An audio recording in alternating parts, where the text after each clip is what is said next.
राजा फटाफट गाड़ी निकलवाओ, मैं लेट हो रहा हूँ। हाँ साहब निकालता हूँ। ये कौन है? साहब ये मेरी बहन शांति है, आज ही गांव से आई है यहाँ पर। नमस्ते करोगे, मेरा मालिक है।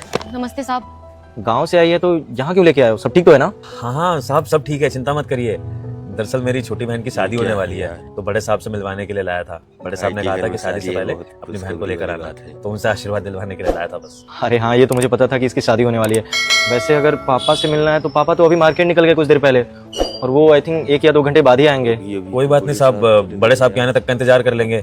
ऐसा है कि मैं उसको अपनी चेयर पर बैठा दूंगा, यहाँ बैठे हुए इंतजार कर लेगी। और अगर आपको इस चीज से दिक्कत है तो मैं उसको कहीं बाहर पार्क वार्क में बिठाऊंगा और तब तक इंतजार कर लेगी जब तक बड़े साहब नहीं आते। अरे नहीं, कैसी बात कर रहे हो, मुझे क्यों दिक्कत होगी। खैर ये सब छोड़ो, मुझे ये बताओ शादी की तैयारी कैसी चल रही है? अच्छी चल रही है ना? जी साहब, आप लोगों की कृपा है, सारी तैयारी अच्छे से हो गई हैं। बस वो एक नोटरी का काम करने जाना है, वो पूरा हो जाए फिर उसके बाद मैं गाँव निकल जाऊंगा इसको लेके। शादी का नोटरी से क्या कनेक्शन है? मैं कुछ समझा नहीं।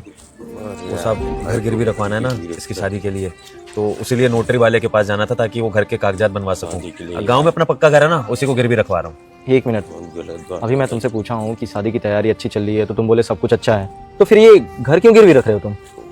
साहब शादी की तैयारी अच्छे से चल रही है, लेकिन शादी में दहेज जाता है ना, तो घर उस दहेज के लिए गिरवी रखवाना है। अब बहन की शादी है, लड़के वालों को मोटा दहेज देना पड़ेगा, और इतनी हैसियत नहीं है मेरी कि मेरे पास इतना पैसा हो। सारा पैसा तो बहन की शादी में लग रहा है, तो फिर दहेज के लिए ना घर गिरवी रखवा रहा हूँ। पहली बात तो ये कि मुझे ये नहीं समझ में आता कि ये दहेज की प्रथा कब बंद होगी, और दूसरी बात, अगर वो लोग दहेज ले रहे हैं तो तुम ऐसे घर में शादी क्यों करवा रहे हो? कहो तो मैं उनसे बात करूं। नहीं साहब, ये आप कैसी बातें कर रहे हैं? अगर आपने इसके ससुराल वालों से बात करी और उनको कोई भी बात बुरी लग गई तो शादी टूट सकती है साहब। और फिर गांव में दहेज लेन देन तो आम बात है, और बहन की शादी करनी हो तो दहेज तो देना ही पड़ता है साहब, ये तो प्रथा रही है। तो फिर हम इस प्रथा से कैसे बचेंगे? और साहब ये भी तो सोचिए ना, इकलौती बहन है, इसकी शादी टूट जाएगी तो हमारे गाँव में क्या होगा? सब थू करेंगे साहब। गांव में शादी टूटना ना बहुत बड़ा अपशकुन माना जाता है। हमारे पुरखों में भी आज तक किसी की शादी नहीं टूटी है, इसलिए साहब जैसे ना तैसे करके दहेज तो देना ही पड़ेगा। लड़के वालों की सुननी। रुक जा बेटा, मैं संकट मोचन हनुमान हूँ, मैं तेरे सभी संकट दूर कर दूंगा। तू इस वीडियो को लाइक करके चैनल को सब्सक्राइब कर ले, और कमेंट में जय श्री राम लिख कर जरूर जाना। और देख, लाइक और सब्सक्राइब करने के बाद रीमिक्स वाले ऑप्शन पर क्लिक कर यूज दिस साउंड वाले बटन को 2 सेकंड तक दबाए रख, फिर देखना ये जादू होगा। इसे ट्राई करना मत भूलना।